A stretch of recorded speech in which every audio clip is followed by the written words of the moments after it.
ஓம் முருகா போற்றி, கந்தா போற்றி, கடம்பா போற்றி, கதிர்வேலா போற்றி, அறுபடை வீடு கொண்ட முருகப்பெருமானே போற்றி போற்றி. என் செல்ல பிள்ளையே, நாளை அதாவது 7ஆம் தேதி அன்று உன் வீட்டில் நல்லது நடக்கும். இது திருச்செந்தூரிலிருந்து நேரடியாக இந்த முருகப்பெருமான் உனக்காக கூறுகிறேன். கேட்டுவிட்டு நிம்மதியாக தூங்கு என் செல்லமே. நீ உன் பிரச்சனைகளை நினைத்து நினைத்து உன் வாழ்நாளில் இருக்கும் நிம்மதியை இழந்து தவிக்கிறாய். உன் மனதை புண்படுத்தி கொண்டு எரிச்சல் பட்டு வாழ்க்கையை ரணமாக்கி வைத்துள்ளாய். அது எப்படி செய்வதென்று தெரியாமல் இருளில் இருப்பது போன்று திக்கற்று இருக்கிறாய். நான் சொல்வது சரிதானே? ஆனால் ஒன்று மட்டும் நன்றாக தெரிந்து கொள். வாழ்க்கையில் ஒருவருடைய மனநிலை எல்லா நேரத்திலும் ஒரே மாதிரியாகவே இருக்கவே இருக்காது. நீ விரும்பிய துணை உனக்கு நிச்சயம் கிடைக்கும். புரிதல் ஒன்று இருந்தாலே போதும், வாழ்க்கையில் உண்மையான துணை கிடைத்துவிடும். ஆகவே நீ நினைத்த உறவுடன் புதிய வாழ்க்கை வாழப்போகிறாய் என் செல்லமே. ஆகவே உனக்கான நல்ல நேரம் கைகூடி வந்துவிட்டது. உன் பிரச்சனைகளை நான் தீர்த்து வைக்கப் போகிறேன். எல்லாமே கூடி வரும் நேரம் இது. புன்னகையுடன் அருமையான விடியலை பார்க்க காத்து கொண்டு இரு. நாளைய பொழுது உனக்கு நல்ல பொழுதாக விடியும். பிடிக்காத வாழ்க்கை எப்படி வாழ்வது என்று யோசிப்பதை விட நமக்கு பிடித்தது போல் எப்படி மாற்றிக்கொள்வது என்று நினைப்பதே நல்லதல்லவா? உன் பாதையில் ஏறி சென்று கொண்டே இரு. பல மைல்கள் நீ கடந்து சென்று கொண்டே இருக்க வேண்டும். நீ சொல்லும்போது சந்தோஷம் என்ற கடல் வந்து உன்னிடம் வந்து அடைந்து கொள்ளும். உனக்கு அசைக்க முடியாத நம்பிக்கையும் விடாமுயற்சியும் இருந்தாலே போதும், வெற்றி உனக்கு நிச்சயம்.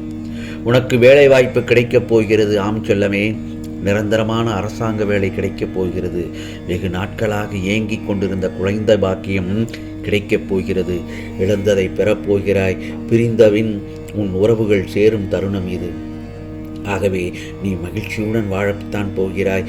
நீ உன் குடும்பத்துடன் சகல ஐஸ்வர்யங்களையுடன் பெற்று இந்த முருகப்பெருமான் ஆசையால் நன்றாக இருப்பாய்.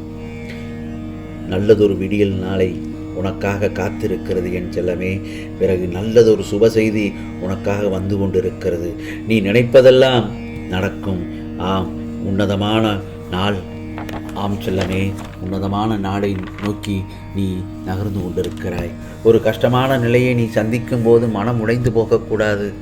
எந்த ஒரு தருணத்திலும் பொறுமையுடன் என்ன நடக்கிறது என்பதை கவனித்த வண்ணமாக இருக்க வேண்டும். எந்தவித சூழ்நிலையிலும் உன்னுடைய முயற்சிகளிலிருந்து விலகாதே. எதற்காகவும் கலங்காதே. எதற்கும் இடம் தர நினைக்காதே.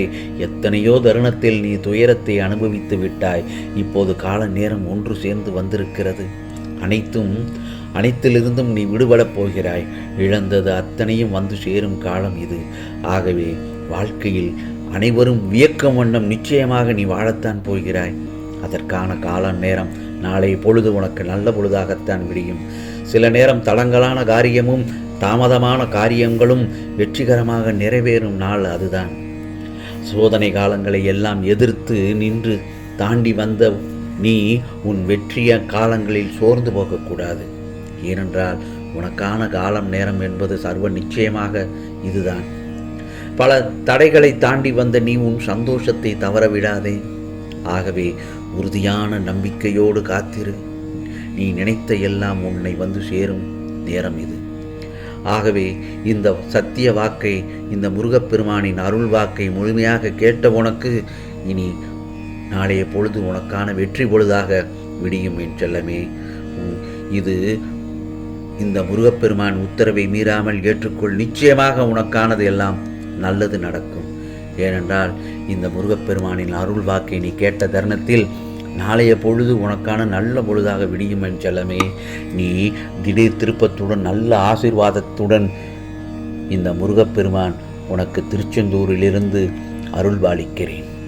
ஓம் சரவண பவ, ஓம் சரவண பவ, ஓம் சரவண பவ.